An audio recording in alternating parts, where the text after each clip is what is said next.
Indira Nooyi, CEO and chairperson designate of PepsiCo, the world's second largest beverages company, was chosen as India Abroad Person of the Year 2006 on March 23, 2007. India Krishnamurthy Nooyi, born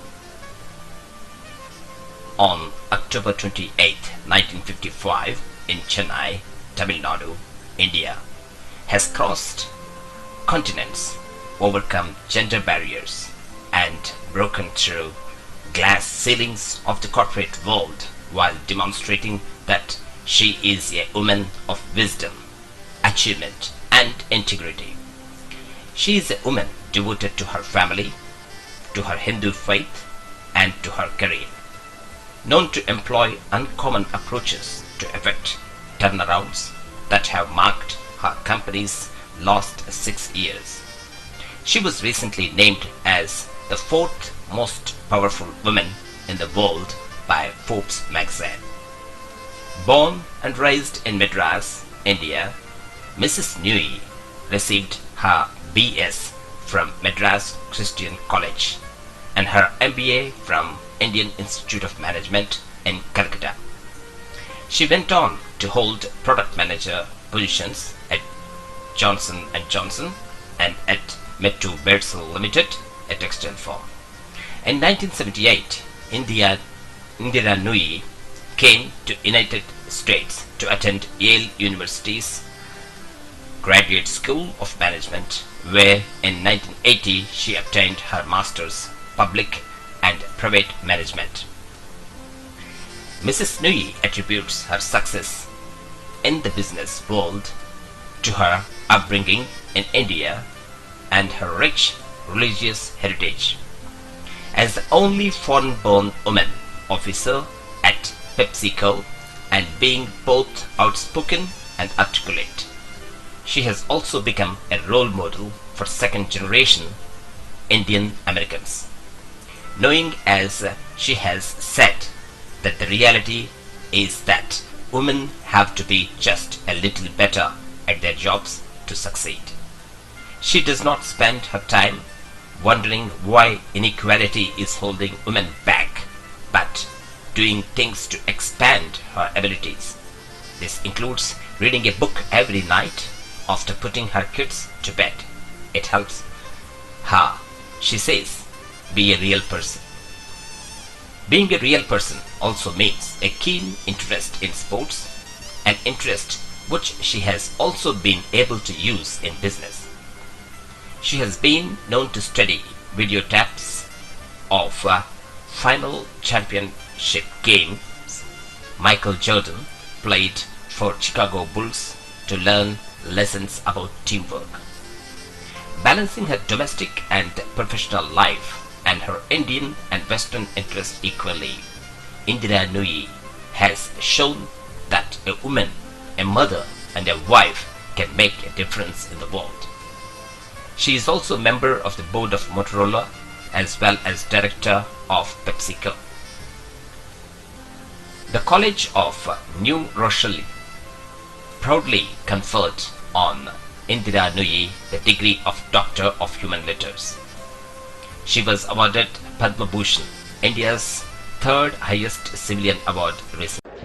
I think for India to maintain its growth rates, and we're talking about growth rates 8 to 10%, requires that there's inclusive talent pools developed in India. What I mean by that is, for India to sustain that growth rate means all talented hands have to be brought into the workforce. And the only way we're going to do it is including not just the men, but including all the women, to make sure the engine of growth in India sustains at the rate at which it is going on right now. Well, I tell you, I see the multinational corporations and the large global companies, whether they're based in India or anywhere else, doing a pretty good job having inclusive programs to bring women in, and not just bring the numbers and actually promote them and develop them.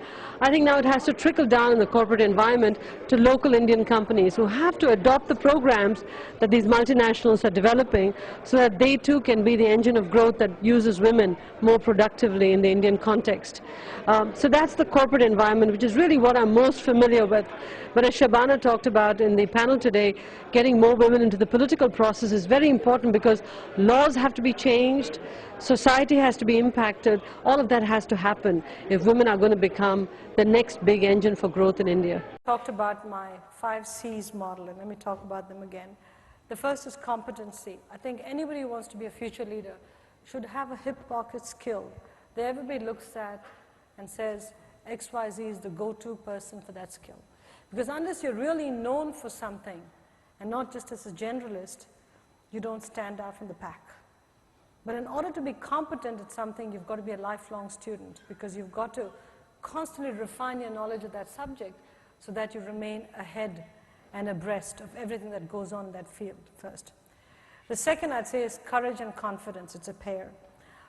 You can be very, very competent, but if you're not willing to speak out, if you're not willing to have the confidence based on your knowledge, what's the point, right? You just roll over. So courage and confidence are very important. The third is communication skills. You cannot over-invest in communication skills, written and oral communications, because as a leader, you constantly have to mobilize the troops. I can tell you when I first came to the United States, I used to debate and I used to be on debating teams, but I used to speak so fast because culturally I grew up in an environment where people spoke very fast. Fortunately, Yale had a requirement that unless you passed the communications course, you couldn't graduate from the first year to the second year in business school. I flunked the first time I took the communications course. So over summer, I took it again, which was the best thing that happened because I learned to sync my brain with my output from my mouth, and so I started to slow down what I was saying. Huge difference.